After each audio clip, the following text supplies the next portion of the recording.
Carl and Richard present Deep Space and Dragons. Disclaimer: nothing we say should be taken seriously. Nothing we say should not be protected under copyright and parody laws. We are, quite frankly, should be protected by fair dealing because we are not a serious source of information. Do not sue us for libel. Do not sue us for slander. We do not have strong opinions and should not be taken seriously. We are legally, basically comedians. I'm Richard. Well, I mean, I do have a strong opinion about alphabetizing our podcast name, but so I told you this day one, and I'm gonna out this, and you're gonna say, "Oh, I forgot." Day one, if you had made the banner, you would have changed where the names went. I said, "Quote: Here's our banner. If you don't like it, you can make your own." And we. Well, I was just appreciating that this week you decided that we were in fact going to go alphabetical. I wonder how often I say Carl first, because I enjoy the bit, and I do think our dedicated fans are going to be like, actually, Carl, 51% of the time he says your name first. Check your privilege. I mean, there's absolutely no way for me to possibly go back and check whether or not that's true. Yeah, but I we would need more data centers to be able to do that high-level computations.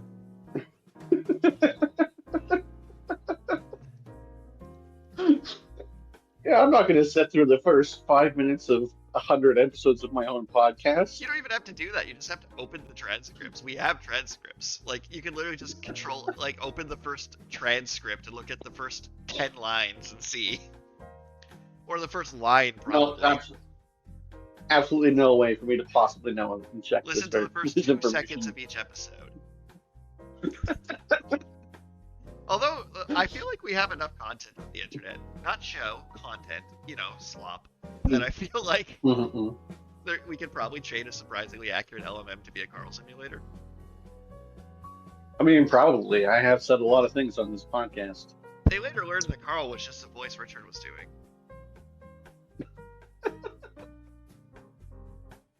That would be pretty funny.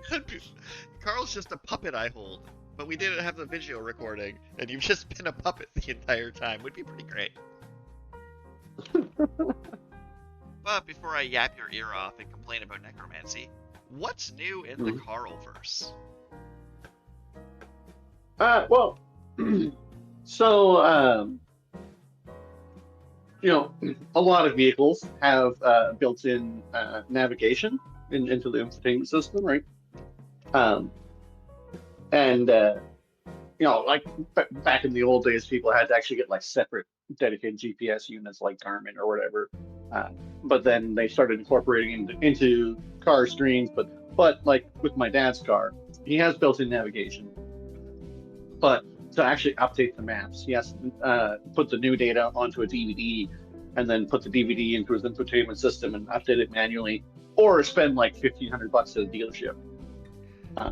To update his maps. Or you get the little clicky thing that goes on your dashboard that holds a cell phone. Yeah. So I mean, or you get the sometimes cell phone people in the DVD drive. Some people actually will buy mounts to use their cell phone as a separate dedicated device in the car. Some people. I would say the little clicks into the vent holds a cell phone thing. I've seen like 90% of vehicles out here. Yeah, well, I mean, some people actually do just use the built-in navigation because sometimes it's actually pretty good. But sometimes you'll have a vehicle like mine. Where the doors can be stolen.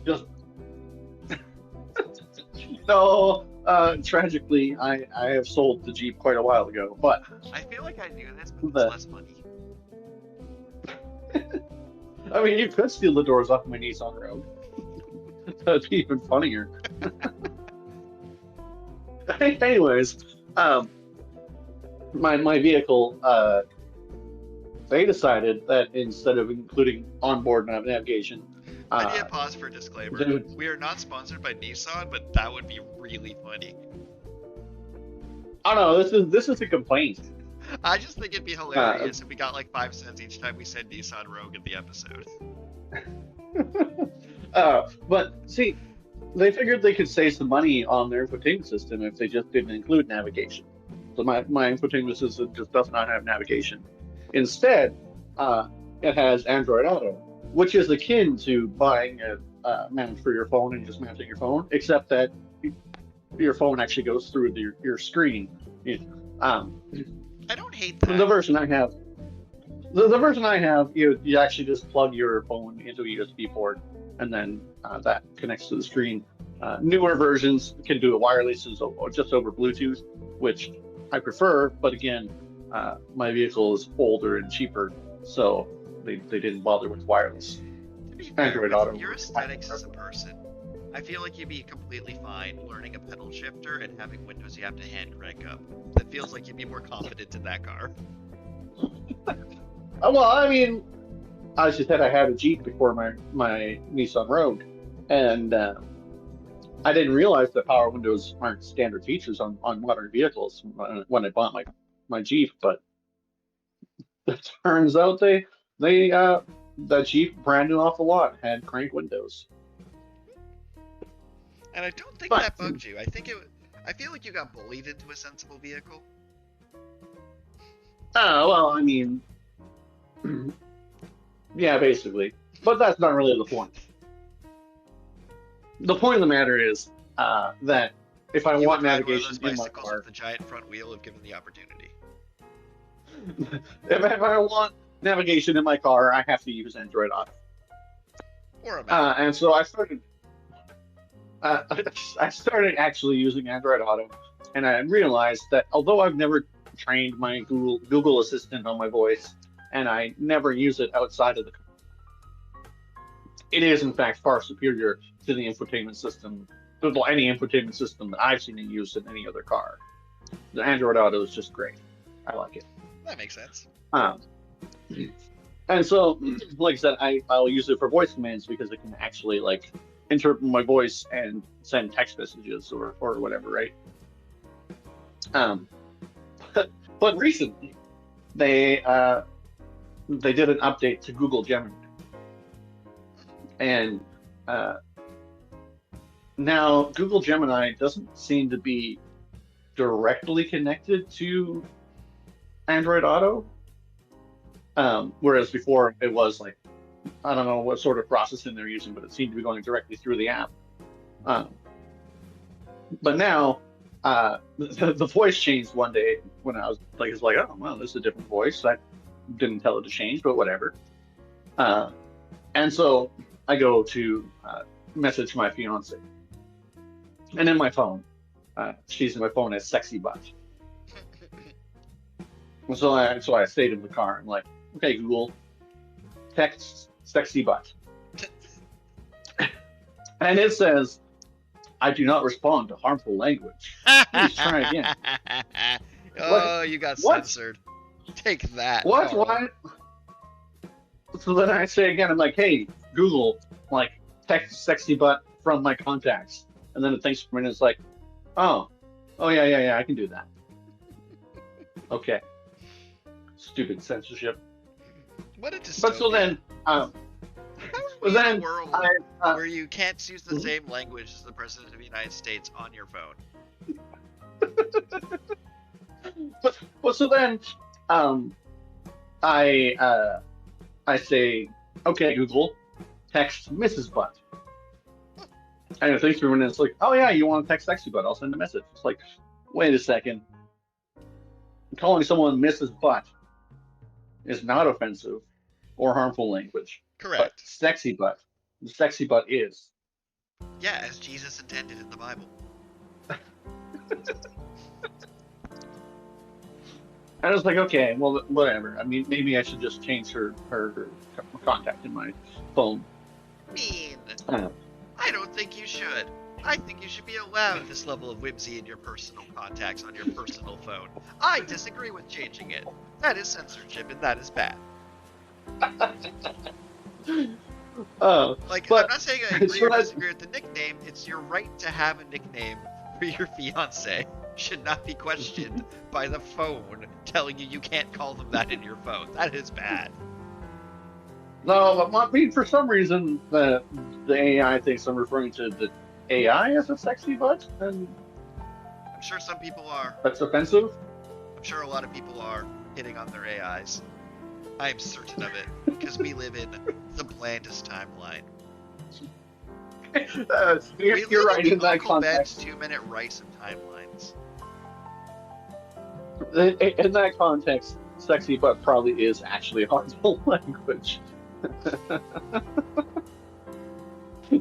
Anyways, the point of the matter is that now it used to just work perfectly. Like I would say, okay, Google, play Gangbusters Melody Club, album by an artist I like, 11 Acorn Lane, and or Caravan Palace. Sorry, that one's by Caravan Palace. But so I say to my Android Auto, I'm like, okay, Google, play the Gangbusters Melody Club, and then it thinks for a minute, and it's like, oh, I can't play videos. You're driving. And I'm like, I didn't ask you to play a video. I asked you to play a musical album. How are you getting this? This was an update to make you better. How are you getting this wrong now? That's not an update to get better. It's an update to justify sunk cost fallacy into a piece of technology that doesn't actually improve anything. It's a pyramid scheme. And the only real winner here is NVIDIA. I didn't have to pay for this supposed upgrade, so I guess you're paying for that silver lining. It is being paid for by being worse. This mandatory update you got without your consent has made your device worse. You're paying for it. I guess that's fair. The mandatory update without like if I consent. broke into your house and switched out your your pepper mills with packaged pepper and left, you don't be like, well, this isn't a bad thing.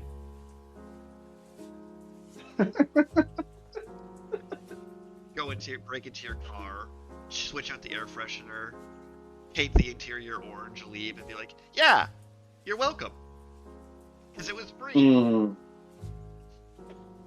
Everybody hates on the fact that I hate orange. I don't get it. It's because we can. Fair enough. Sometimes there is no deeper meaning than a bit simply went on for too long and can't end now. Okay, but the other thing that's new with me, you had mentioned a while back that the author of Full Metal Alchemist has released another series. Demons of the Shadow Realm, I think. Demons of the Shadow Realm, just something along those lines. Bad naming. Bad naming, you think? Yeah. Like, they didn't nail it with the naming on that one, is all I'm gonna say. Fair enough. If I have to struggle to remember it, it's not good naming. Yeah, right. But the anime is airing on Crunchyroll, so I've been watching it here and there. And actually, I have something of a question for you, because I was watching one episode in particular. I don't remember which episode it was. I could look it up, but we don't get paid. Remember, we're not paid for this podcast, so we're not going to look things up without some substantial sponsorships. Right. But the main character, Yuru, gets taken into the Kagamori clan. And then pretty much as soon as he arrives there, they get attacked by a bunch of monsters and whatnot. And so he takes his bow and arrow that he's given by one of the Kagamori people to help defend himself.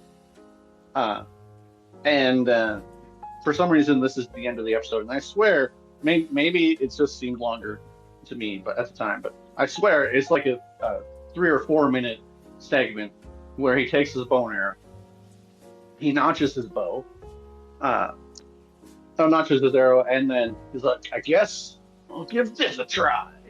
And then he fires his arrow, and it's this like big, long, epic, like cliffhanger type scene, and the arrow's flying all epically, and I'm just like, that's just a normal arrow. Why is there so much drama around this shot? And then the episode ends like a cliffhanger. And then, wouldn't you know it, the next episode opens up, and it's just a normal arrow, and he misses. It does less than nothing. So, what's funny about that, because I'm thinking of the exact sequence, and what comes to mind is this idea that they mention he has a superpower. One has Mhm. sealing, one has unsealing, or destroying, or whatever it is. Right. And it's Right. like, they fire this arrow and you're expecting it to do something. I kind of low-key love the misdirect where I thought it was like going to bounce off the armor harmlessly, or hit and then like activate a superpower, but it just doing nothing is actually really funny.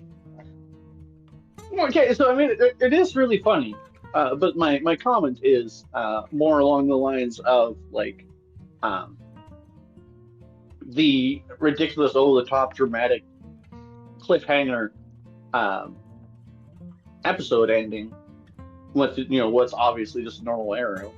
Well, I mean, what I thought was just going to be normal. I was like, yeah, maybe he has superpowers and like he'll actually like do something awesome here, but he doesn't. Um, and it's like, I guess I don't really know exactly what people like or dislike about anime, but I feel like the ridiculous, over dramatic scenes like that are one of the things that people are like, oh, anime is not that good because it has this kind of ridiculous, over the topness. I mean, let's be honest. What happened was a productive studio wanted a cool cliffhanger to end the episode on, and there wasn't really one, so they just made one up. Well, so I mean, the question to you is, how often do you feel like source material gets like the pacing gets put off, or the like maybe the voice acting kind of brings the series down? Like, how often do you think that an adaptation actually makes the source material worse through like editorial choices like that? So it makes it different. And the thing about this being an editorial choice is neither of us have read the manga. Mm-hmm. I'd bet money that the chapter ends exactly the same way with the arrow being shot. Because if you're doing Right. a weekly or a monthly serial, you want to leave a hook for them to pick it up next week. Be it graphic novels, comic books, Marvel, Superman, every anime ever. So Right, they right. probably ended on that exact panel of him firing the arrow and start the next episode on the panel of it missing. It's Mhm. probably exactly how it was presented. But like, I don't know, they felt like going hard on it. But the thing is, people like to complain.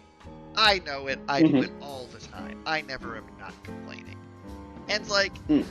if you like anime, and you say, oh, I don't like the you're lying. You are simply lying. Don't look me in the bloody eye and be like, oh, him firing a super overdramatic arrow is what I hate about it. Shut up. What's your favorite show there, bro? Is it Naruto versus Pain? Because let me tell you right now. Oh, you gonna tell me Dragon Ball Z is the best thing ever written? And that's never hyped up something super dramatically for it to do nothing. Oh, wait. That's part of the formula. Literally doing something dramatic that fails is a chunk of Dragon Ball Z's story structure recursion. Remember Hellzone Grenade? Remember how nothing Hellzone Grenade was? Remember how nothing Raccoon and Birder were as people? Like,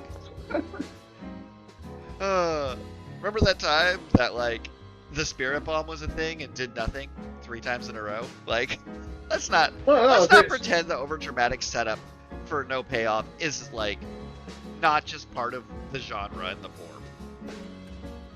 No, I mean, just I do like anime, and it's not like I disliked that scene, but I was like, man, like, is this? Like I said, I haven't read the source material. Is this like the voice acting, the writing, and editorial choice? Like, what even is this? Like, it was so over the top that even I noticed, and I don't really like pay attention to that kind of stuff because I just enjoyed anime for the most part. I mean, it could come down to something so simple as the chunk of chapter they decide to adapt didn't have a clean ending point. Like, it literally could be that simple of a reason. Mm-hmm. That, like, we're gonna end here because this is a cool image to end on, and we made it slightly longer so it would hit the page count, right? Like, sometimes it's literally just no real reason why. But also anime fans have gotten pretty spoiled recently for, like, you look at something like Invincible's animation, you compare it to, like, a running joke I like to make with my friend is, oh, that 5 minutes we just watched had a larger budget than the entire 5 seasons of She-Ra Princesses of Power. Like, that arrow scene had the budget of Inuyasha. Yeah. Like, I don't even feel like that's an over-exaggeration to say that firing that arrow had the budget of the entire show of Inuyasha is what it feels like. Well, yeah, or like solo leveling, when the one scene where they did that like weird eyeball scene where he's being attacked and then like um, they're about to like stab him in the eye and it kind of like does this a really like cool cinematic artistic interpretation. Uh, but I know it wasn't in the source material; it was just added to be more dramatic and like you say to spend their budget. Um, but then it really like stands out as this like hyper over dramatic embodiment of what I feel like people complain about anime, but I don't really know. Like, what do people complain about anime? Anything. They invent things. Like, I do not. So I study literature for like a living now, right? Like, people in our weird, the term that's been throwing a lot now is neoliberalism in my classes. But we live in a situation where getting attention in people's brains directly correlates with success. Reactioners, who people now don't even watch the anime themselves, they watch someone else to get that person's opinion of the show. You're welcome. I mean, I also watch Demons of the Shadow Realm, for the record. But like, because we live in this like reaction on reaction of reaction, I've heard people make the most nonsense-fucking claims because they heard it from some idiot who also made this claim, and it'll be like, someone will be like, "Oh, I'm trying to give a good example. Let's go with this arrow scene." Some reactor will be like, "Oh, they spent like 5 minutes on this arrow scene," and then the next person will parrot it, then the next, because reactioners get attention by having reactions, right? Right. What's the most common entertaining reaction someone can have to something? Shock, I guess? No. Anger. No? Because anger... It is definitely just straight up angry. Because shock you can't record. Just sitting there with your mouth open doesn't really get engagement. Yeah, okay. Talking about how But beautiful anger. the art palette in the background is doesn't really get engagement. So anime fans can fuck right off, because they'll look me in the eye and say Dragon Ball Z has better fight sequences than solo leveling. Huh. Or they'll look me in the eye and be like, "Oh, the art style in Dragon Ball Super is just worse than it was in Dragon Ball Z." I'm like, "Did you watch Dragon Ball Z?" I don't think you did. And they'll be like, "Oh yeah," and they'll just be like, "Yeah, Naruto was well paced." I'm like, "No, what are you talking about?" So if someone were to be like, "What have anime fans complain about?" I'm like, just don't even listen to them. Just look at their search history and hours watched. That's the actual analytic. Fair enough. You'll look at someone who's like has these passionate thoughts on, I don't know, I'm gonna go with Sentence to Be a Hero, which had a sick last episode. Oh, I love the last episode of that season. Mm-hmm. And they'll be like, this dark fantasy, I didn't really like that Xylo was too optimistic. And then you look at their recent history and they've watched Dungeon Meshi 7 times in a row. Like, your algorithm disagrees with you, sir. You completely want cozy comedy, because that's what you watched on loop. Mm-hmm. So yeah, people make hot takes, because hot takes get more engagement, and more engagement leads to more people clicking on things, which makes them feel better. But I've seen people react to reactors reacting. Try and co-stop the reactors fame. There's a not 0% chance that someone on the internet out there is going to have, like, I'm going to go Leonard. Leonard reacts to Richard and Carl present Deep Space and Dragons, where a guy named Leonard films himself reacting to our comments about things and how wrong or right we are. Well, I mean, we did have someone create a AI analysis of our one episode of the podcast. Yeah. So that's the world we live in right now. But anime fans are just full of shit. Like, it's like, I've definitely heard people give full speeches about, oh, fan service in anime is the worst. It makes it unwatchable. It's an insult to feminism. All true statements. And they'll be like, all right, feminist scholar, what's your favorite anime? And they'll be like, Kill and Kill. I'm like, wait. So, You believe that characters in their outfits in anime is fundamentally sexist and what's wrong with society, and your favorite show is killing them. Okay. Sure. Why not? Yeah. That's pretty ridiculous. So I personally, I am clear though. I did have the same thought unit of they're putting so much mustard on this arrow firing scene for it to do less than nothing the next episode. I almost wish it was more of a bit. Like, I kind of wanted someone to be like, you suck, or something, when the arrow failed. Yeah, because then he just, like, goes and trains in the hyperbolic time chamber and comes back and just, like, is an elite sniper hunter from the top of the roofs. I mean, he was already an elite. To be fair, as far as anime shonen protagonists are, this guy's a certifiable badass. That is true. I don't even remember, but his last fight in the parking garage, while things were doing the superpowered Pokemon battling, he was kneecapping people with his hunting hook.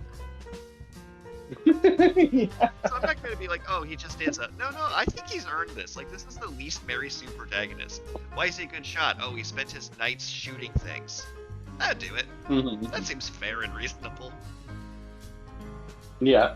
And he's like, I missed my first shot because I'm not used to modern bows. I'm like, that is such a reasonable, that's such a valid concern. It's like, this has a pulley on it. What's a pulley? Pretty funny. I like the idea that the new bow sucked for him because he's not used to bow shooting straight.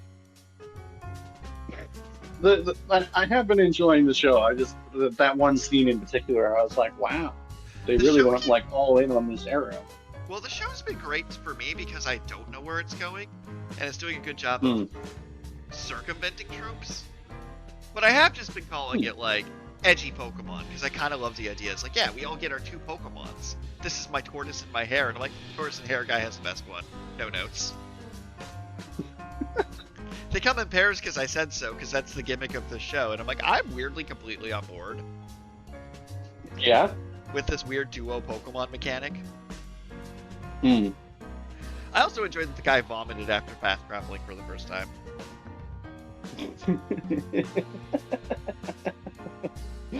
Yeah. A very enjoyable show for sure. I just was kind of like wondering, in instances like that, how often do you see stuff like that where it's like... I think it's, how can I put this? Because the show is good, it stood out more. But like, a lifetime of anime watching, I'm like, oh man, have I seen some pointless ass scenes that go on for like 3 minutes. Right. Oh man. Anyways, so the point of this episode is more so what's new with you, Richard, because Excellent. you recently went to Montreal. Excellent. So I'm going to start with something Conference. out of sequence. And note, I am talking from my perspective of academic conferences. Therefore, no one watching this should be paraphrasing this or using this as an academic source. And there's 100% chance I misrepresent people's research and points while monologuing about it. So, one of the panels we went to, and it was, I think, the last panel of the 4-day, for those who've never been to a conference. So first, Carl, picture your dream vacation. Wouldn't it be so much better if you had 12 hours of school each day on your vacation?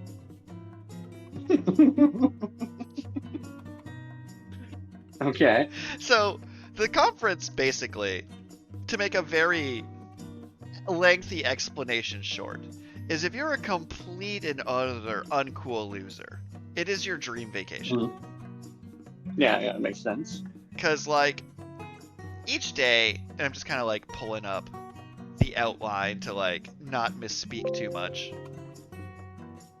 which is in a PDF file, which already shows they're completely on top of shit. I hate PDFs. Is like, so every day there is effectively 3 to 4 panels and other things to do. And it was basically, you would pick these panels that were about, there'd be about 3 person per panel, each one would talk for 15 minutes, and there'd be an open Q&A about the things they were working on and what they were doing.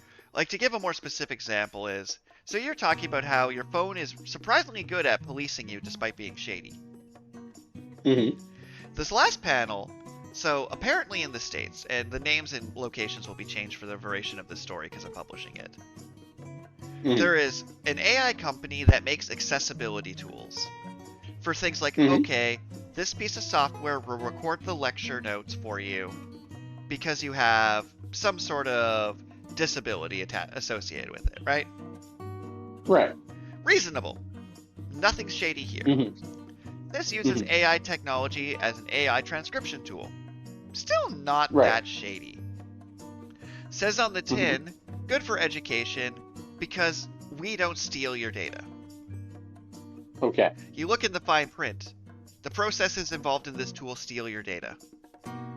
Right. So what this tool was doing is it's so good at doing biometric prints. It was basically doing like, so our podcast, when we transcribe it, it tries to figure out who's Carl and who's Richard automatically and assigns names to it. Right. Right. This tool in this classroom was recording what every student and the professor were saying, putting name stamps to what they were saying in this classroom, and then shipping it off to an AI company as data farming. So imagine you're living in the States, and you say something about their commander-in-chief. And then Elon Musk, close personal friend of the commander-in-chief, now knows who said what and when in this classroom. That seems kind of bad, right? That does seem kind of sketchy, yeah. Like if you're in a class and you're a professor and you're teaching, I don't know, communism, and then any comments you make about the pros of communism, which is your literal class, is being recorded, matched to your name, and shipped off to a company to study. A company that might have a job board that has then fed data from this software and then shadow blacklists you for being like, it's sketchy surveillance state stuff. Right. So professor points this out to their board, being like, I'm not comfortable with these tools in my classroom because they just spy on you. Right. And then the company behind these tools sues the school on account of basically saying, we're filing a lawsuit saying you have to let our tools be used in the classroom because you're discriminating against disability if you don't let them use our tools. So this company is saying, hey, because you have disabled people, they need to be allowed to use our tool, and if you ban our tool, we're going to sue you for discrimination. I'm like, oh, cool, the tech company cares about disabled people when using them to smuggle spyware into the classrooms. That is a bizarre situation for sure. But that was one of the speakers at that panel was talking about this really specific situation. And how their proposal was, instead of giving these money to these companies, that schools are really just don't understand these tools, that the Whisper API that powers these tools is open source. Any fourth year coding student can probably just make a transcription tool for just differently abled students to use. And if the school takes the money they were going to spend the evil company and develops it in-house, then nothing sketchy is happening. Why aren't they listening to me? So that's like an example of like one of the panels. How do you feel about suing somebody for not letting you spy on them? Yeah, I mean, that's definitely... Because that seems like really comically evil. sense. Like, that's Lex Luthor. Yeah, like... The point of suing someone is to generally get financial reparations. And so, like, they're going to make money off of forcing people to use their product? Like, that doesn't make sense. But that happens more often than you think. So, the full panel was called Teachers as Investigators in the Age of AI. And the overarching theme was this idea that teachers, without getting a raise or a promotion or support or funding, now not only have to teach, but also have to be detectives, because it's a never-ending witch hunt of cheating now. Right. So now teachers have to, like... Well, the first panel was called You Can Build Culture Out of Trash, but Only Trash Culture. Right. And it was on this idea that the AI tools themselves aren't actually better writing devices, but we're not reading them. So the person holding the panel, allegedly, made a quip along the lines of, how do you handle students' work being worse than AI work? Mm-hmm. And I responded, because I'm a classy gentleman who would never say something mean and controversial, like, that is an extremely leading question. They're not better than AI written assignments. They're only better if you mark them based on the shape they're in, not the ideas in them. I have never in my life seen an AI assignment that if you grade it for the ideas is better than a handwritten one. They only grade better if you're taking off like 20% for formatting, 30% for structure, and not actually reading the paper. Right. And he was basically talking about how with AI token prices going up, AI throttling, and it cannibalizing its own data sets, it won't get that much better because it'll hit hard caps in the data sets. And schools basically just got scammed into thinking it was the future, when really it's not. And what it's really doing is exposing flaws in our system, where, quote, ChatGPT is the kick in the ass we needed to realize we weren't actually grading their ideas. Because all it did was make contract cheating affordable for everybody. Because anyone with money could have just paid someone to write an essay. Any assignment ChatGPT can do means you're not really assessing their growth. Because you're not looking at it before and after. That makes sense. And one of the professors, like, I'm taking this as an excuse to up my standards and be like, yeah, you can use as much AI as you want. Because I'm going to put in like 10 prompts to generate from ChatGPT, and that's what a 50 looks like now. So they're like, I'm going to AI cheat 4 example essays, and that is the minimum that if you do worse than the example one, you instantly fail. Which I think is funny, being like, oh, I'm not going to ban you from using it. I'm just going to use it myself to see what these look like. And if you are worse than one of these, you're screwed. And if you're good as one of these, that makes the most generic thing imaginable. You will get the most generic grade imaginable and learn nothing. Thanks for funding our students who try harder. And then the next professor went on. It was called Metaphors We Teach By. And they basically just came up with better ways to talk about AI. And we're basically doing like an anti-AI marketing campaign. But they basically just dunk on the AI for 15 minutes straight. One of my favorite lines was, what AI does is it generates content attention vampires that exist solely to drain your attention span away. And I just really enjoy the idea. It's like, it's a vampire printing machine that makes little attention vampires. And it's like, the more the internet gets flooded with this bullshit, the less people will read.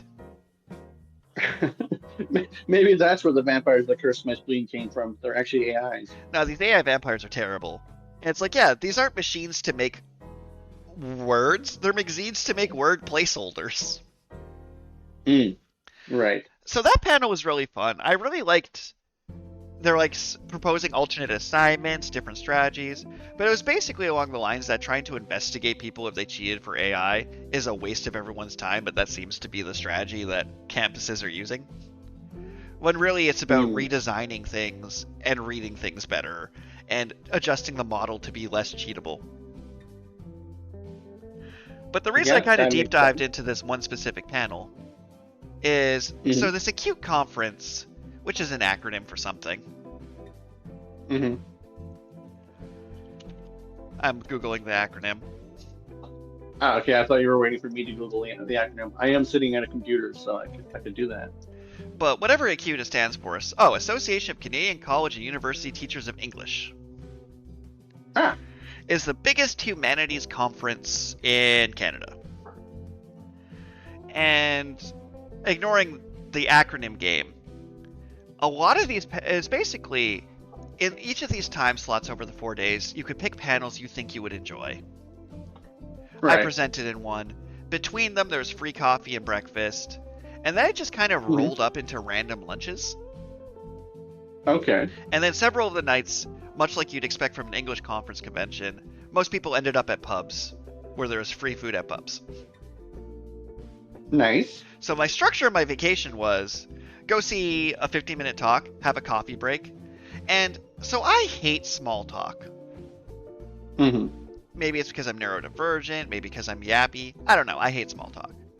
This is the most small talk free socialization excuse on the planet, and I deeply love it. So, You know what makes life real easy? So say, for example, the first one of the first panels we went to on the Thursday, and there's like 7 or 8 for each one, was imagining futures otherwise. And the concept was coming up with science fiction stories that are not dystopian. And like the tagline was basically, it's easier to imagine the end of the world than the end of capitalism. That makes sense. And what's cool about going for these things is like, oh, for when they start dropping like, oh, in this novel, oh, in this, that, then you encounter the person in the hallway and you already know enough about their interest to have a worthwhile conversation with them. Because then you could just go up to somebody and be like, so, you were talking about Castor and Sins. What are your thoughts on this, this, this? And then, like, actually have a good conversation. Right. While drinking liters of free coffee. Free coffee. So, like, it became a game of exploring Montreal when we weren't at this thing. But the structure made it really good, because it was, like, almost entirely professors and grad students and things. Who definitely can hold their liquor, but also the person in me who's bad at vacations is like, oh, you're giving me an itinerary and a structure. This is great. Like, one of the panels was literally called Marxism versus Poetry. Marxism versus poetry? Mm-hmm. What does that even... I assume you attended that panel? Yeah, and I'm going to tell you nothing about it. I'll have you guess. Marxism versus poetry. Mm-hmm. Is it about the quality of communist poets? Poets? I don't know. It was about the commercialization of Marxism, and how people have co-opted Marxism as like a brand for their like companies and organizations, ironically, and how there's like paid protesters being the Communist Party, and like they're talking about how poetry about people undercuts them trying to get like a corporate branding out and message for Marxism. So it was like about the like socialization of Marxism. Right? And then like I did a lot of AI panels, like I did one that was pedagogy in the world of AI. One where they just complained about having to integrate AI into practices. I did some panels on like preparing academic papers. My panel was called "What Do We Need to Learn About Elves?" where I got called the D&D guy a couple times, which made me feel really good. Right. And then on the last day, we decided to like actually see Montreal. So near the venue, because we were like at a hotel between like 2 different college campuses, there's just a hill that they call the Mountain. Okay. And it's like a 20-minute walk up this like hike trail, basically, or 20 to 40-minute. At the top, it's just like a landing platform and a church and a clean view across the entire city. Mm-hmm. And it was gorgeous. And then 10 out of shape grad students tried to walk their way down this mountain at night. Yeah. So, like, I don't know. It's like, for me, the idea that you would go to a place that's full of nothing but nerds to have a nerd convention was amazing. Like, there was lawyer vampire fighter guy who had, like, silver bracelets that was talking about, like, the parallels between vampirism and AI and was using, like, fictional examples. Huh. And like, there's just all sorts of interesting thing. There was a panel on the history of the magic circle because, as I mentioned, someone has researched this. Okay. I assume you attended that one? I wasn't able to. It was at the same time as mine. That's a bummer. Yeah, but it was super cool, probably. It probably was. I asked them to send me a copy of their paper, and they like, when it's finished, I will. And I've been in chat back and forth with them because it's amusing. Because we like just did an episode on magic circles. Right? And that's why the icebreakers are so good, where it's like, I'm saying magic circles. Like I did an episode of my awful podcast on it. On my awful podcast. It's objectively bad. We don't edit it or nothing. That's true. That is Their me production describing my value is quite podcast low. to a stranger at a pub 2 drinks in after eating an entire free pizza. We took entire pizzas back to our hotel room. Like, I think my favorite moment was there's several lunches set up each day. And my friend I was traveling was like, are we invited to this? I'm like, only one way to find out. I just walked in the room and just put a sandwich on a plate. And the person looks at me and is like, oh, are you one of the university student representatives? I'm like, I can be. Do I get the sandwich? And this ends with me being my university's representative for this organization and me having so many sandwiches. Well, I mean, that's like the time that I bought a lab coat at the university stores for the chemistry stores. And they asked me, it's like, oh, you must be in so-and-so's chemistry class. I was like, yes. I'm not just buying a lab coat for a Halloween costume. But, like, I don't know. The life of a scholar is for me because it's amusing. That. Because it's definitely for the love of the game more than anything else. But so, like, were there a lot of panels on AI, or is that just the topic that interests you the most? There was a... Let's put it this way. So I have this big calendar of random topics open. You're going to say to me a topic, no matter, like, how arbitrary it is, and I will tell you roughly how many panels are on similar or on the topics. Oh. So for AI, there was about 5 panels on it and we went to a few of them because it ties in more of my research, but it wasn't like AI was an overarching theme here. Okay. I don't know. Okay, so you want me to just name a random topic? Yeah, just throw something in the universe. How about the use of traditional weapons in fictional media? Okay, so we have world building 101. Okay. We have Victorian symbolism, which probably doesn't fit at all, but I arbitrarily picked one. And let's see. Oh, what I intended was called digital... What was it called? It was digital medieval literature, where they were like taking, not actually on your topic, but like we're taking Old English and doing podcast recordings of it because it was too hard to read. And how like a specialist was going and trying to read it as close to the original language, but with it being intelligible as possible. Makes sense. So it's like, yeah, there was one panel that was pretty on point, but then a couple more that were like in the general area. Right. And you can see how this would just be a fun environment, because it's like all 3 people at each panel weren't always on the same topic at all. It was more like you got grouped into a panel, and then it was open Q&A to see what you'd ask questions to like all 3 people to see their different thoughts on it. So like sometimes you'd be like, here's an AI specialist, and here's a dude that does Beowulf specifically. What are your thoughts on AI, Beowulf guy? Okay. Like one of my favorite panels was why I should be allowed to teach creative writing erotica classes.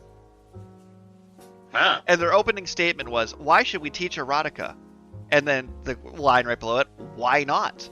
And then started talking about how much of Canada's GDP is erotica, and how much money that Heated Rivals made, and how people love capitalizing on that we have this creative output, but when I ask for funding, suddenly it's unreasonable, even though it's made more than the rest of the literature combined.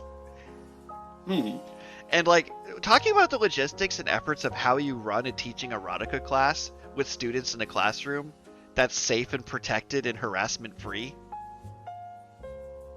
And it was a fascinating panel. A complex issue. Because they're like literally talking about how like the use of trigger warnings, the optionalness of workshop, posting samples anonymously. And quite frankly, because this was a professor from University of Calgary, I would absolutely take that class if I had the surplus budget, because I'm like, this is fascinating. Because a lot of times people don't really go into the craft of how to write specific genres.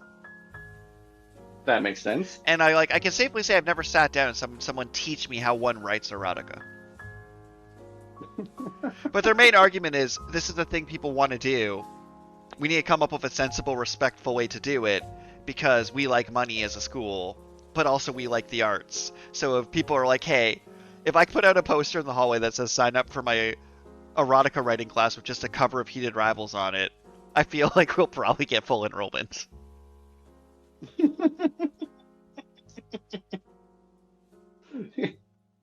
Okay. And then like, So, yeah. like you say, AI wasn't necessarily the focus. It was just like Your a focus was bunch of whatever different. you felt like doing that day. Mm. Like, just to list off my options for the first panel I could have went to. Mm-hmm. Salvage inventory and or inventory salvage. New writing in a time of Okay. disorientation. Speculative Okay. renaissance. Literature and Huh. geolinguistics of conquest. Fractured selves in Canadian literature. Adaptation across media. Imagining future otherwise. Pedagogies of repair. Social media communication in the community. So this is like a literary conference? Is that? Yeah, so it was all the people who. It was a conference for people in the fields of humanities that either taught or were. Basically, it was like a teacher and future teacher of the humanities conference. Okay. But most of it was whatever these professors and PhD students and master students submitted to this conference that they wanted to present on. So, like, for example, let's say you wrote a paper titled Anime Slow Motion Cuts, Fans' Feelings on Overdramatization of Scenes and Their Negative and Positive Reception on Daemons of the Shadow Realm. Yeah. Okay. Say you wrote this paper, which in my program you could have. There's nothing stopping you from doing that. You would then look at the list of like general topics and be like, hey, this panel called What Do We Need to Know About Elves? Can I talk about Daemons in the Shadow Realm? Here's my paper. And they'd be like, sick, sounds good. And then someone would sit there and listen to me talk about Choose Your Own Adventure novels and then listen to you talk about Daemons in the Shadow Realm. Wait, your panel was part of the What Can We Learn About Elves? Yeah, I was doing Choose Your Own Adventure novels and the pedagogy of nonlinear storytelling. Okay. So then, what sorts of questions did you have to field when it came to Q&A time? I mean, the first was trying to find reputable sources about D&D. Okay. The second one was about how to go about integrating non-linear assignments. Like, how would you make a Choose Your Own Adventure novel style assignment for somebody? Okay, And one was about, like, how much background knowledge you need to know about, like, fantasy and science fiction to be able to teach it. Because basically there was the idea that if you have someone come in and they're writing a story that's really relying on genre tropes, how do you, like, without having familiarity in the specifics itself, educate somebody who wants to work on that? Like, say you're doing a creative writing workshop and someone writes an anime and you know nothing about anime. What are methods you can use to help workshop them so they feel included? And another one was just straight up, oh, can I see some of your sources? Because I'm working on something similar. I want to know some of your research sites. And I'm like, that's awesome. As like these actually like highly educated people are like, hey, you have things to say. And I value those. I'm like, that seems impossible. You are aware I've just been doing random bullshit this whole time, right? Like, I got one that was a professor quoted that AI is bad. One of my monologues I gave that AI is bad at understanding an important choice in the game versus a non-important one. Because I did a lot of work for my current paper that I was trying to have AI generate text-based adventure novels to prove that it can't. Okay. And AI can't tell what would be a decision point that have narrative weight. So if you tell a person, hey, I want you to turn the first episode of Naruto into a choose-your-own-adventure novel, and you tell a machine to do it, a lot of the part you can grade on is their development document of them deciding where to branch the story and why. Because the AI can't imagine scenarios. It would always pick the most logical one. So if you say, tell me to branch the story, they're like, I don't know how I would do that. So when I had to try and make I tried to have it make a Inform 7 game that was based on Mega Man. And Inform 7 is the one where you like type go north, jump, etc. Right. When AI tried to develop it, it had you type the word shoot 30 times to kill a boss. Ah.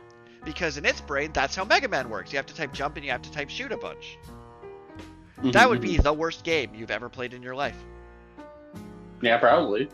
Because it's not able to abstract what makes the story engaging.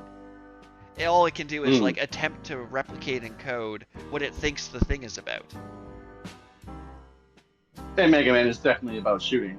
Yeah. Where like, I do think if I were doing it, for example, it would be more like, do you shoot? Do you wait? Do you roll? Do you dodge? Do you talk to them? I would absolutely make it that you could talk your way out of a fight in a Mega Man Choose Your Own Adventure novel. But like, the idea is like what commands you prepare for are about creating this ludic space. And I've went off on a tangent. But that was the kind of questions I'd get. But then I'd have people come up in the hallway and talk to me more about it. And then I'd talk to them about their stuff. While sipping coffee. Yeah. Or I'm talking to someone with a British accent about how they're doing a deep dive into how inaccurate movies make Victorian women's clothing, because there were in fact pants that women could wear in Victorian era. Those existed. And their whole paper was on Victorian pants. Women did in fact have pants. They get this interesting point that because of how preservation and museum archives and things work, most of our Victorian outfits we have were the ones they didn't wear. They're the ones that were in the closet for like... So like a lot of our Victorian dresses were wedding dresses because the clothes they wore daily got worn and tear and damaged and discarded because they wore them. Right. So it's like everyone wore corsets. It's like, no, just corsets survived because they weren't being worn. Yeah, it's that survivorship bias. So there's That's all kind of sorts of funny like... twice those. Right? But like going to these conferences was just good times were had. But open Q&A for you for the episode. Do you have questions about my very boring vacation where I did 4 days straight of extra voluntary classes, then gossiped and drank with people? For me, it's a perfect vacation, but I do agree that for many people, I'm describing hell. Like, there's people who would be like, hey, do you want to go grab a cooler with your professor after talking about medieval magic? Would be like, I'd rather die. I mean, I suppose that's fair. But at the same time, like, to me, that actually does sound like quite, like, because there's such an incredible variety of topics that you could potentially have presented on. I mean, I don't know that I would have the guts to just wander into a random luncheon, or, like, I don't know, that I probably would have been lame and just went back to my hotel room or explored the city at night. You still wouldn't have, though, because there's a fact that you're missing about this. Mm-hmm. So every one of these panels has to have 3 presenters, right? And a person holding the panel. Typically, the person holding the panel was the one with the PhD. But like, there's about like 100 plus grad students there, and about 100 plus professors there. It was nearly impossible to not find a person or two to grab lunch with or hang out with, even if you didn't wander into the rooms. Like, there was one point where I was just hanging out with this random beekeeper who was talking about nature poetry because we started chatting and they followed me. Like, I had an hour-long conversation with somebody whose focus of study is breast cancer survivor memoirs. Oddly specific. Because I'm in a Tim Hortons, literally in a Tim Hortons, and they say, oh, I'm studying this, and I say, oh, I ghost wrote one of these over the summer. Would you like to hear about it? And they're like, this is the exact thing I'm doing, is creating a collection of survivor stories. Please tell me every detail of this thing you wrote over the summer. No one cares about my cancer memoir I ghost wrote. I have never been asked to say in detail the story. So 2 hours passed in this Tim Hortons. Right. No one wants to know about the research I did on face masks that staple you to tables, or the research I did on the burden of responsibility you put on people when you ask them how can you help. Normally, that's not someone's literal special interest where they've been working on it for 3 months and are deeply invested. Right. There's some beauty to people being deeply invested in the random crap you're working on. Right. That makes sense. Like, my friend that I brought along on the adventure is currently writing about how disability is presented in Cyberpunk 2027. Okay. So we went to a fair number of panels on disability. Mhm. So when a person who's like, I have autism and I'm an autism specialist who wrote a piece of software that helps map facial structures to see the expressions, micro-expressions autistic people make that has a high percentage of diagnosing correctly, my person's like, I need to know about this because this is the most dystopian sentence I've ever heard. Please tell me more about face autistic matching. And they're like, well, I have my book on it, but I don't think you'd be interested. And my friend's like, shut up and take my money. Which is not my random question of the week, but kind of a random question. If you bought a book off somebody and were sitting reading that book, would you be embarrassed if they saw you reading their book? No. And conversely, Should. because they were nervous that like they didn't want someone to see them reading the book off the person they bought. I think it'd be the highest praise I've ever got. I've never just walked in and saw someone reading my novel. Right. But they were like, oh no, I don't want them to think I bought the book, and I read halfway through. I'm like, that feels like the best compliment you can give a human being, but whatever. I think you're on my side on this one. Yeah, well, I mean, you're actually supporting the author, and like, assumably, you're reading content that you enjoy and getting information that you were craving. Like, it's a win-win for everybody. Although I will Free say, going publicity. to some of these, one of the panels was like on accessibility and disability in the classroom, and I've never been more called out in my life. Like, has this ever happened to you and explained my entire junior high experience word for word and why it was fucked up? And I'm like, thanks, I'm gonna go cry now. Thanks for explaining in extreme detail how and why I'm traumatized and the ramifications it's had. That's great. This is... Yeah. Like, I want to be sassy and glib about it, but I just got called out too hard, so I'm just gonna go wander the streets of Montreal at night.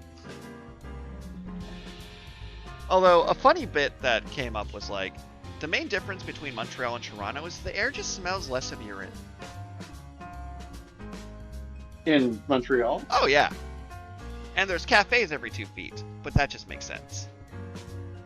Okay. So, are you talking Toronto proper, or just the Greater Toronto area? Like, Toronto proper. Brampton. Yeah. Okay. That makes sense. I live in Toronto proper now for those stalkers on the internet. But like, although one of the lines one of my friends said on this trip that was really funny was, you know what's great about being in Montreal? When crazy people are screaming at you on the street, it's in French, and you can imagine they're saying anything you want. They're like, have a nice day, sir. They're saying, foaming at the mouth.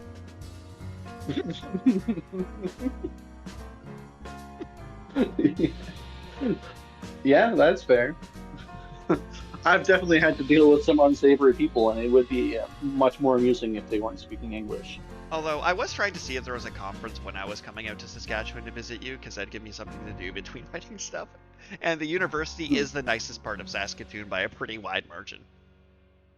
The University of Saskatchewan is a very nice university. As you're aware, I haven't longtime listeners know I dunk on Saskatchewan every episode. So I am saying the university's actually gorgeous. I mean, I haven't looked at rankings in a long time, but it does, like, it's been in the top 10 of most beautiful universities for a long time. One of the writers from Saskatchewan, one of their panels was Freeway, superb in all their trash and glam, non-place poetry, a study.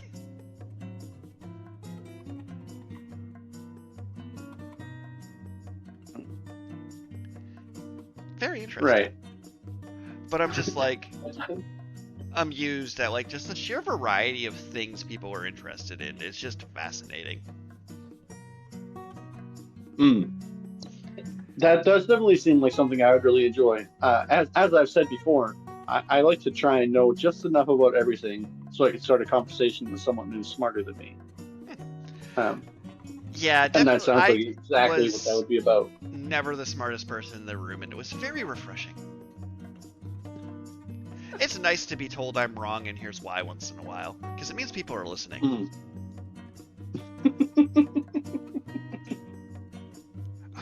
What was this one? It was... That makes sense. Yeah, one of them was a paper on cats in Victorian literature, like the animal cats. Huh. No, Cats in it's not that Victorian Victorian literature was overrepresented. I just enjoy saying that sentence for no particular reason. Like, I find the word Victorian aesthetically pleasing. It's not my field of study in any way. I know nothing about it, but I'm like, ah, yes, this seems like a thing people would be able to picture easily. One of the panels was just on Mary Shelley. From Romanticism to post-humanism, Shelley's early experiment in decentering the human. The problem of prosody in Mary Shelley's The Last Man. Yeah. Yeah, okay. It was literally just 4 people giving presentations on Mary Shelley specifically. Huh. I think one of the more common subjects of panels that I didn't quite get around to but would have is several ones on why on banned books. On banned books? Yeah, like why books are being banned. What is the content that is being banned in these books? Because Alberta's being real bad for book banning right now. Really? Oh, they're being the worst. They're like, oh no, what if they read about gay people and it makes me gay?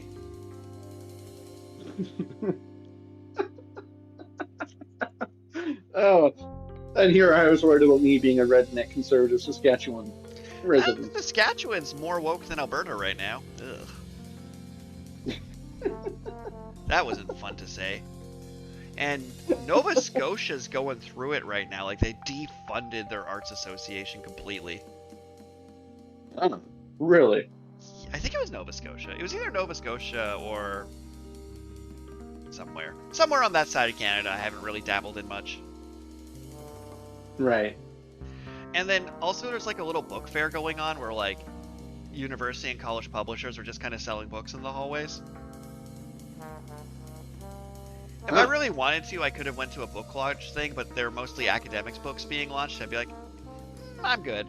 I don't think this is about me trying to sell my book, the entire point of this podcast today. I mean, lately I've been trying to push our Daggerheart content more than anything. That's true. Itch.io. Nice. Smooth integration. Sponsored by no one. No one is sponsoring us, doo-doo. It'd be really funny if we get like a retroactive sponsor and we have to put like a closing and ending sticker where we're straight up sponsored, and then in the middle I'm like, no one sponsored this. That would be pretty funny. But I don't think anybody wants to sponsor our absolutely wonderfully amazing podcast. I also enjoy sponsored by Carl. Carl, he sponsors it. Ooh, I mean, I don't know how many other people actually pay on Patreon, but I do send. Our Patreon is so bad and far behind that I have to like, I don't even, like, at some point I need to refine and clean that up and do something with it. Like, we've been stockpiling little sound test clips that I love the idea of like assembling those into sound test episodes at some point. But that point is not today. I am busy. Sensible. I have a cyber noir novel to get to working on now that I've finished the rough draft of my 40-page paper. A 40-page paper? Ooh. My paper is literally why you should let me teach a class on Inform 7. That's like the current title. Makes sense. And I'm not going to pitch my academic paper to our listeners. Although, if I get emails saying we'd like to see your academic papers, by all means email me and ask for them. I don't know why you would do that to yourself, but you can. The ebook version of your paper? I mean, my Choose Your Own Adventure novel paper I presented on is literally on my website and has an interactive version of it. It's not hard to find. Do some research, people. I believe in you. We believe in you. The opposite of a plug. Hey, get to work researching for me. But I think we're going to go into our random questions and kind of have a relatively short episode this week. All right. Unless you have more questions about my conference. Not that I can think of off the top of my head at this moment. Because my logic for this episode is a lot of people don't even know what these conferences entail. And I'm like, oh yeah, they're little 15-minute lectures followed by socializing, followed by free sandwiches. Yeah, I mean, that, and like you say, it's a huge variety of topics, and you'll find people who've been very specifically researching all sorts of things there. Okay, I'm going to make the funniest disclaimer, and I'm saying this mostly as a bit for those listening at home. So I'm technically, my college is a cute representative, right? So I'm going to say, quote, "The following podcast episode was not sponsored by Acute, but they did give me a sandwich to say nice things for it, and I need to disclose this information that my positive review of this conference may be influenced by free sandwiches." I'm not sure if I'm legally obligated to say it, but they didn't sponsor me, but they did feed me specifically to promote them in my school, which is technically what I'm accidentally doing this episode. Acute conference. Association of Canadian Culture and University Teachers of English. It was delightful. I'd recommend checking out their website if you're somehow into academics and our podcast. Yeah, that's it. Their next conference is in Toronto. You don't actually have to be in academics to go to these conferences. You can just be an independent scholar and put the word independent scholar on your name tag and send in papers. You have that ability. There's no reason you couldn't come to an English conference with me. I don't know why you would, but you could. I mean, it would be amusing. I do kind of appreciate you having a little name tag that just says Carl, independent scholar, going around taking notes. That would be pretty awesome.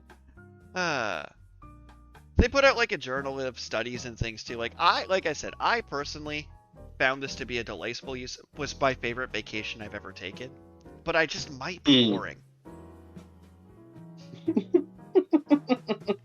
I'm like, ooh, literature's in the digital age? Sign me up. I want to listen to someone talk about book talk for 15 minutes. This is amazing. Oh, we're going to talk about, right after book talk, we're talking about art in the age of digital reproduction, what we learned from medieval manuscripts. Sign me up. Unironic. I mean, yeah. I sound sarcastic. This is great. There are definitely a ton of niche topics. That's like, if I saw a panel, I'd be like, oh, what even is this? I kind of want to go and see it. But with that, so moving final, if you have any follow-up questions before we go into Q&A, now that I literally plugged a thing that wasn't a sponsor because I walked into a room and they gave me a free sandwich. No, I think I'm ready for the random question. Random question of the day comes from one of my good friends. When someone says, "You look like Santa Claus," what is the first physical feature that comes to mind? Well, the beard. The big white beard is the first feature that comes to mind for me. So this question's went around a few times, and for me, it's the body shape, as toxic as that sounds. I think of a large, jolly person first. That makes sense. The consensus is either the beard or kind eyes comes up a lot. Mm-hmm. And I just like, at the risk of sounding toxic, I'm like, do people honestly picture beard before they picture like bowl full of jelly and like like, am I a bad person? Am I fat shaming Santa? Because I've seen skinny mall Santas, and there's something deeply upsetting about that. I would definitely say the first thing that I'd like, if you're looking for features of the actual person as opposed to their clothing, because I mean, the first thing that comes to mind is the red clothing. But then, to me, like say the second thing that comes to mind is spatial structure. I just find that's interesting when people picture stuff. I might just have face blindness. Primarily, it's the beard for me. Like you said, some people say it's the eyes. Another thing that came to mind for me was like the red nose, which is probably actually just because he's cold. But and my brain immediately now goes to Rise of the Guardians, sick tatted out Santa Claus. But the body shape is less important. Like Violent Night, a great Christmas movie. Where Santa has to fight terrorists. Nice. It doesn't really that description doesn't really do it justice. The movie is fantastic, and I recommend anybody watching it if they want a Christmas movie. But not a sponsor, just a fan. Just a fan.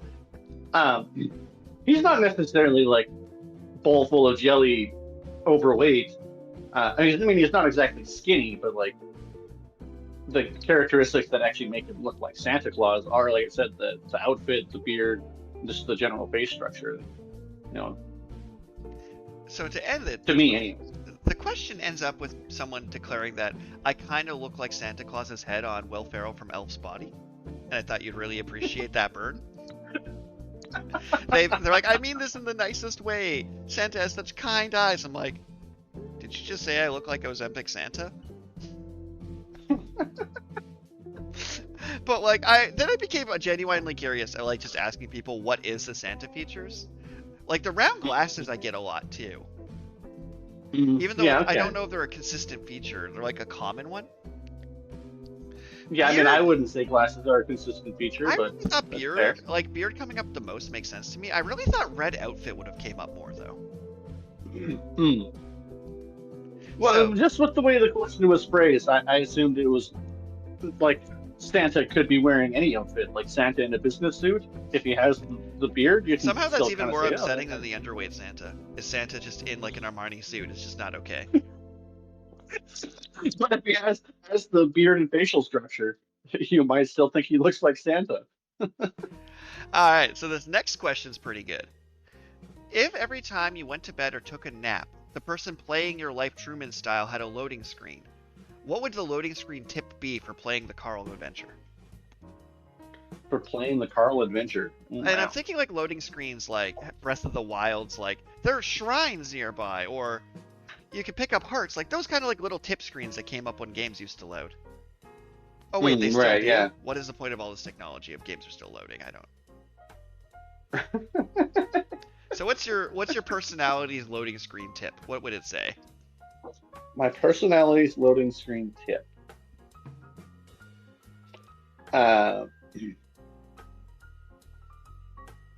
Well, I mean, it'd probably be something like philosophical. Like one of my favorite personal phrases is, "There's nothing wrong with making a mistake. What's wrong is if you don't learn from them." Okay, your loading screen tip is kinder than mine. What's yours? So a thing I like to text my friends at random in life is, "Have you hydrated, medicated, and ate something?" Would definitely be my loading screen tip. Just have you, the player, hydrated, medicated, and ate something. Another one is coffee has water in it. Yeah. Coffee has water in it. It's a pretty good one. Or another one is, why spend 20 minutes to wait for a bus for a 40-minute trip when you can just walk for an hour and a half? And another one's like, pro tip, don't push slow walking people into oncoming traffic. Yeah. I have to suggest people playing as me to not do that, because that's the instinct to do. Makes your life sound like Grand Theft Auto. I really enjoyed that. Have you eaten, hydrated, and medicated today? It was pretty great. Dig at the player playing the game.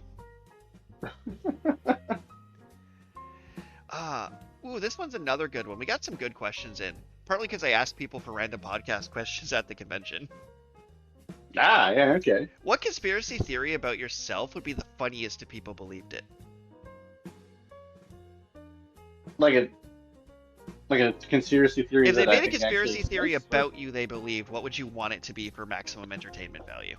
Like if people were just like, what they whispered about you at work was a conspiracy theory about you. You know, kind of like our one boss that was a highly trained combat Buddhist monk. Right. That would be very amusing. But I would be thrilled if people actually believed I went by Vlad because I used to be a vampire and legitimately believed that I was a vampire. Would make me so happy. And they're just like, but you spend so much time in the sun. I'm like, yeah, sunscreen, idiots. So when I had my splenectomy, that we weren't allowed to give away as a prize. My boss told everyone that I was going for brain surgery. And hilariously, some people actually were like, "Oh, you're going for brain surgery? What's going on, man?" I was like, "No, I'm not going for brain surgery. It's like my spleen's being taken out." Like, okay, I might have to change my answer though. I think the funniest one would be if people believed I gave away your spleen as a contest prize on our podcast. Well, I mean, I just kind of think that it would be hilarious if people believed that I had like a brain transplant, like just a full-on, like I'm not even the same person anymore. Someone else's brain is in my body. That would be a pretty good conspiracy theory. Okay, and here's another one that's pretty good. What's something you've changed your mind about that surprised you?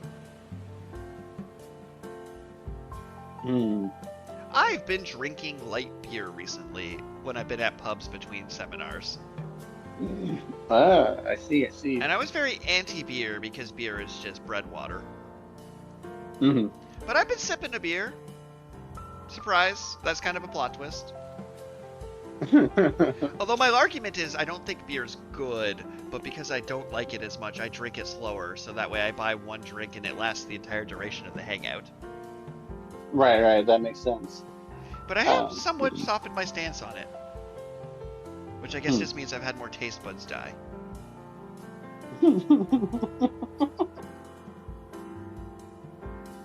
I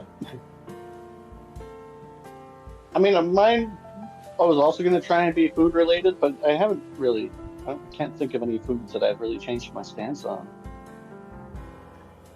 Tragic. I know. I mean, I guess. Have you just not had any character growth over the last 7 years?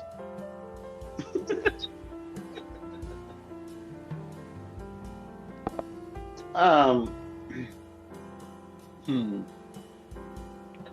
I haven't had any character growth over the last 7 years.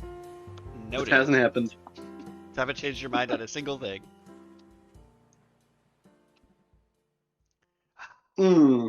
I find that seems like it's impossible. You must have changed your opinion on something. Yeah, but I mean, the things that change my opinion on that they don't generally, like, it's not surprising. Mostly, it's like I try very hard to evaluate every side of arguments, like and so it's like, I have an opinion. Someone brings up a valid point, I consider it like, oh yeah, okay, that makes sense. I should probably adjust my perspective. So it's like when I change my mind, I don't find it that surprising because I try to carefully consider things. Fair. Okay, so no specific like examples come to mind though. Yeah. You're like, You're like, I haven't changed my mind, I think, because I've never committed to a stance. I'm like, well, fair enough, you airbender piece of shit. Everybody knows that would be my element if you were benders. 100%. Although my element's always a 50-50 toss-up. I know it's not one of a random question, but what element would you give me? What element would I give you?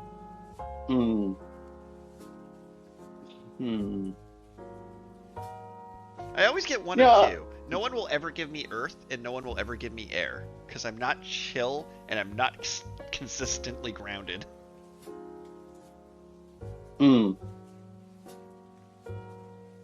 Yeah, but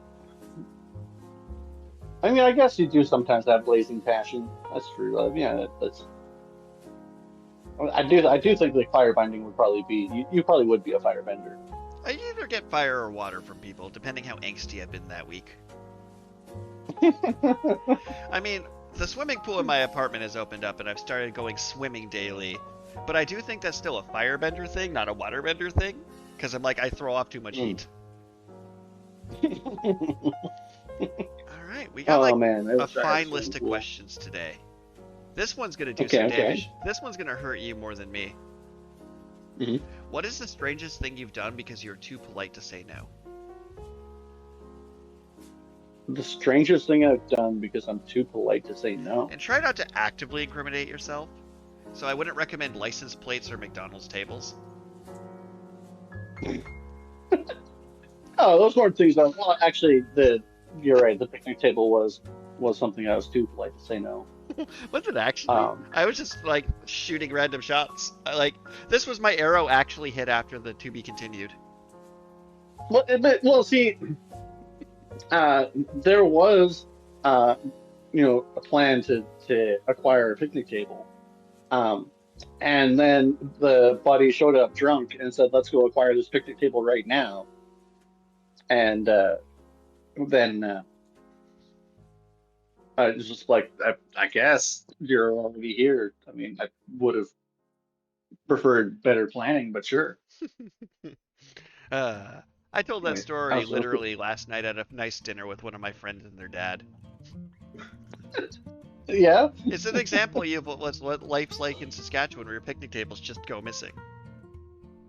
As people unstealthily just pick them up and move them across the street and fight their way upstairs.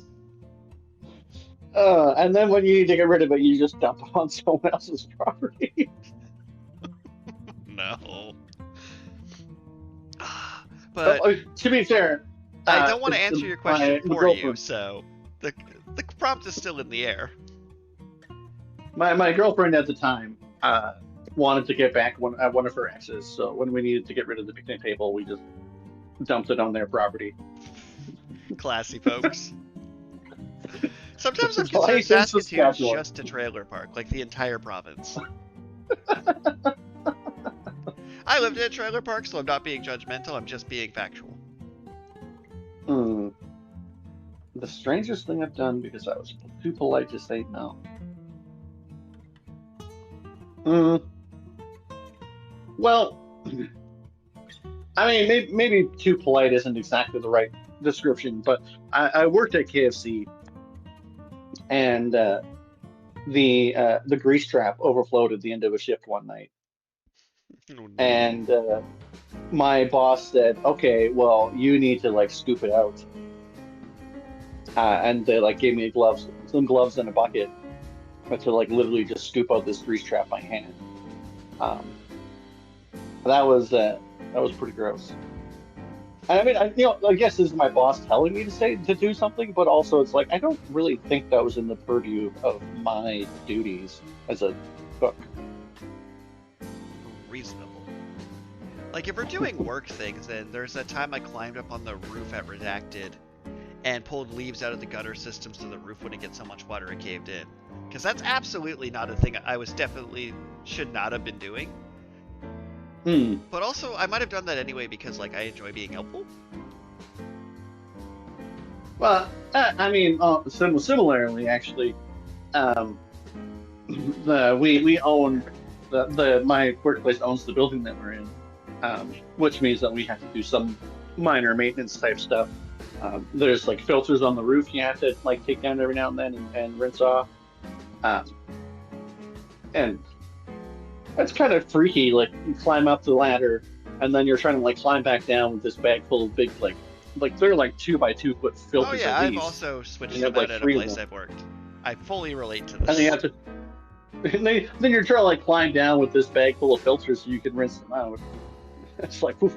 Climbing up's not the hard part, but climbing down, that's the freaky part. Okay.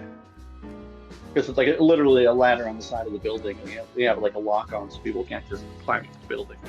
So are you going to say the strangest thing, other than possibly license plate gate or picnic table gate, is swapping vents on the ceiling? Or cleaning the fryer? No, not the fryer, the grease trap. Ugh, right. Ugh, sorry. I forgot how awful those were for a second. Oh, no. It's like an in-floor thing, and then it's like the Yeah, water I'm starts aware. bubbling. I hate those. I hate those so much. Oh. I didn't quite realize it was that. Oh, no. Say no. Yeah, cleaning the fryers was definitely in my purview. I did that. I had to do that all the time. And the fryers at KFC were like self-filtering, so it wasn't even that difficult. But the grease trap in the floor underneath the dish sink. Ooh. See, for this question for me, it's like, I enjoy doing odd things sometimes, so it's doing an odd thing I'm unlikely to say no because of being polite. But a thing I'm very likely to do because I was too polite to say no, but is strange, is the content of some of the stuff I've edited for people. Because I've definitely been like, hey, will you read this and edit it? I'm like, sure. And I'm like, I should have said no. I am so deeply uninvested in this story. And I tried to not be bitter about it. But now I have to go through how much of this? Oh, what have I done? Because there's definitely things where I'm like, yeah, I know some really amazing, talented writers, and I'm happy to take a swing and look over their work and give them some edits. But unfortunately, I'm usually in large cohorts, and there's people who I don't know what their stuff is. And I'm like, yeah, I'll check out yours. And they're like, oh, what about mine? I'm like, yeah, I'll check out yours too. And the first one will be like, oh, this is some awesome eldritch horror about pirates. And the second one, I'll be like, oh, how many pages? No. You should have taken the erotica class. Boo. Misogynistic. Yeah, okay. It was like a bad Honkai Star Rail fanfic I ended up trying to give feedback on, and I tried, but I'm just like, fundamentally, did you think I didn't know the specific names and locations you were referencing? I obviously do. I played this game, and that's what you wrote, and that's disappointing. Yeah, okay. But, like, that was a too polite to say no, because, like, I enjoy reading people's work 90% of the time. And it's like, it's not the task that's strange, it's the content within the task that is strange. I have read some strange things. That makes sense. Although I think the strangest thing I've done, it's like, yeah, most of them is not because I'm too polite to say no. I'm rude and abrasive. I usually just say no. Like, it's more like, yeah, like, I've done things that are odd that I would do conceptually, like, oh, I went to a paint night, and they're like, but don't you not have hands? I'm like, it was a choice. Well, and they make you do that, like, affirmation that you're not gonna dunk on yourself. And then immediately do, because it's not good work. But it's not because of politeness, it's because I enjoy putting myself in uncomfortable situations to learn and try new things. I wonder if there's any paint nights in Saskatoon. Oh. I know that there were lots of paint nights in Saskatoon before COVID. Oh, here's a too polite to say no. Remember that time with my friend Cassie, I went into a Ferris wheel because I was too polite to say I was afraid of Ferris wheels and had a panic attack on top of the Ferris wheel? Sounds about right. The strange part is not going on a Ferris wheel, it was having a panic attack on top of a Ferris wheel. On a related note, I ended up enjoying the ride, but you and I went to a fair with a young child, and the young child wanted to ride some rides that is like, he needs a partner. I wish it wasn't me, but I had to. Yeah, that's a great example. Where I'm a worse person than you, so I'm like, nah, I'm good. I'll be like, oh no, my stomach. Like, I'll pull a King from One Punch Man. I'd be like, oh, my well-documented stomach issues mean I can't do this. Oh no. It helps that I have well-documented stomach issues, or like, oh, weirdest thing, my disability means I can't help you move this piano. Oh no. You know what might have actually been the strangest thing I've done because I was too polite to say no? Attempt to get my driver's license.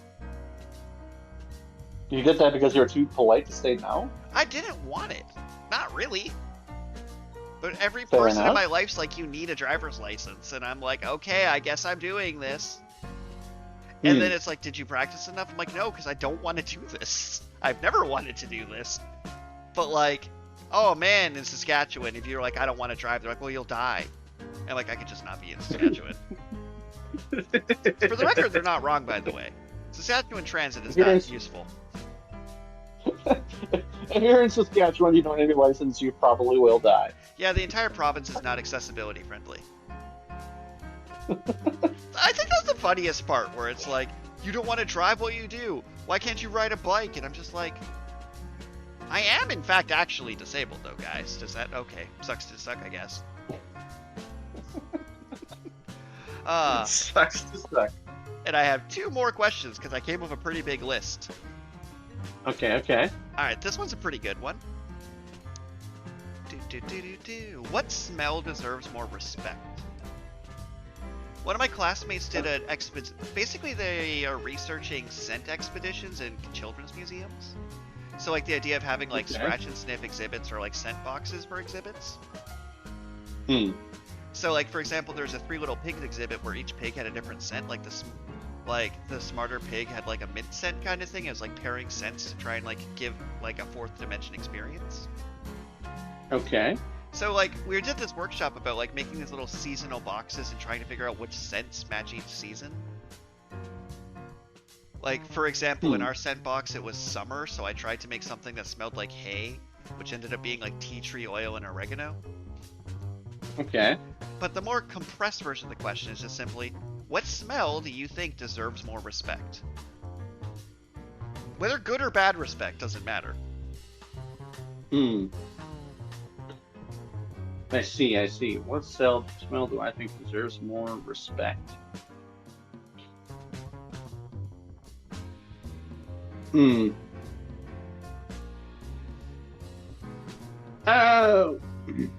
Well, I'm gonna go with some like a public safety thing. I think the smell of natural gas deserves more respect. The artificial one they add in so you can tell. Yeah. Because I mean, like, sometimes when I'm at work, I mean, the one oven turns on and it smells kind of gassy, and I'm just like, am I gonna explode and die? I should probably. I mean, I'm not, but like, makes you wonder if there's something wrong with the oven. But then my boss is like, oh yeah, whatever. I was like, okay, well, I guess if we all die, it's not on me. So, I have two answers. The first is petrichor. That smell after a fresh rain is great. That is a great smell. I just felt like it was already highly respected, so that's why I didn't say that one. Oh, be that way. Okay, I see how it is. I'm too much of a basic bitch, huh? But I was working on making a borscht soup the other day. Okay. Simmering beets. Beets have a smell when they're simmered that is like almost not like sweet potato, like it's a unique scent, and I'm like, it was like a red wine vinegar beet combination smell that was just delicious. So I'm gonna say the smell of borscht, because it's not like the flavors you normally think of. Yeah, okay. Delicious. Like I'm literally googling what does borscht smell like, just to see what it says. What does borscht smell like? Petrichor. What? Earthy and savory with a slightly sweet aroma of cooked beets, garlic, and fresh dill. I'm like, that is not what I asked you, AI overview. Give a feeling to the smell. Emote, damn you. One of those panels on AI was like, we need to stop humanizing and personifying AI. Stop saying they or he or she. Do not give it the respect of being a fake person. It's just using Markov chains to lie to you. Call it an it. Degrade it. Don't give it that authority. Don't say ChatGPT. The main thing was stop saying verbs like ChatGPT writes. It doesn't write. It outputs. Be accurate. Be like, this machine output a paper. Because when you phrase it like that, it just sounds worse. They've been selling much marketing to make it like AI agent. I'm like, no, it's robot auto dialer. Get it right. Right. Mini tangent, but would you like to do one more question before we wrap up? Sure, we got time for one more. What is the weirdest thing you've become emotionally attached to? The weirdest thing I've become emotionally attached to. It's a good one, right?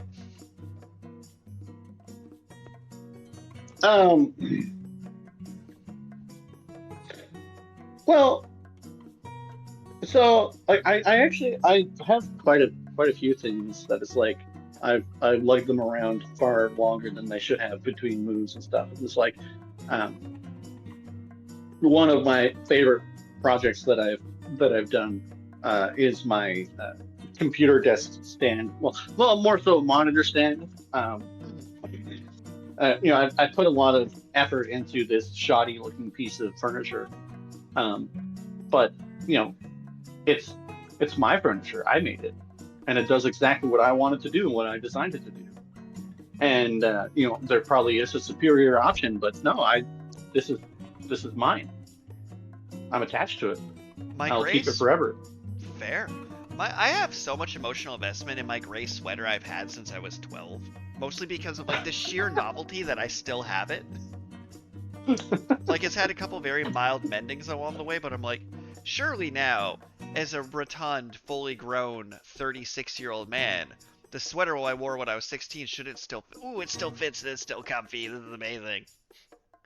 So like it just might be sunk cost fallacy, the sweater. And something else that's a new recent acquisition that I should not be this invested in already, but my friend 3D printed me a functional millennial puzzle. Oh.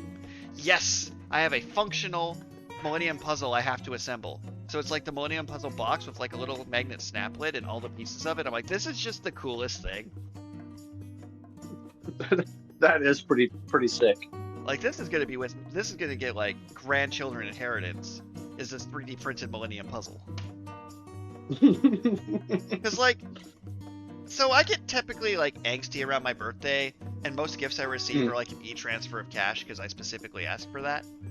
So it is weird for someone to catch me off guard with like that's a really specific thing I've always wanted that I didn't tell you I wanted.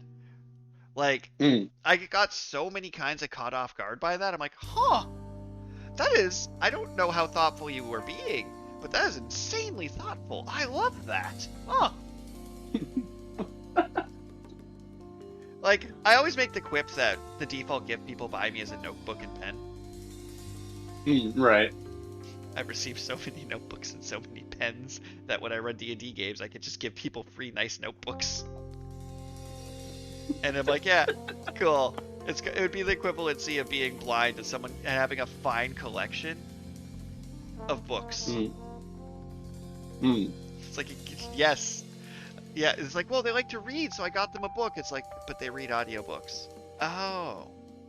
'Cause eyes. Oh.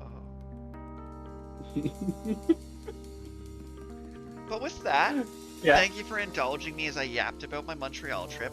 Beautiful city, delicious gelato. We went inside a couple cathedrals, which was nice. We climbed a mountain, and I mostly sat in classrooms in the university. Beautiful dream vacation. I guess that was one question I forgot to ask. What was the venue for the Concordia University? Okay. It blends into the city so nicely. It'll be like cafe, coffee shop, shop, university building, shop, next building. So kind of like the university I'm going to right now at Redacted. It's very smoothly blend into the surrounding area. Yeah, okay.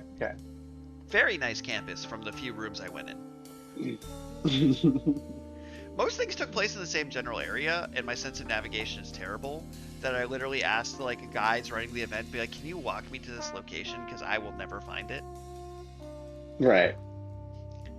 Which, they had volunteers that walked me to things, and it was lovely. Because my sense of navigation, as you're very well aware, isn't. There just is not one. Nope. But with that, thank you everyone for tuning in to our podcast. Don't take anything I say seriously. I might have just lied about every piece of this. Operate under the assumption that all of this was lies will make my life easier. Also, don't forget to take the hint from the loading screen of our lives here. Hydrate, self-care. Medicate. Have you taken a break lately? Have you stopped staring at your screen and looked outside for 10 minutes? Have you felt grass under your toes? I don't know if Toronto's the place to do that. I don't know if I trust that. I mean, go outside, sure, but I don't know about taking off your shoes and your feet and having them contact soil is the best move here.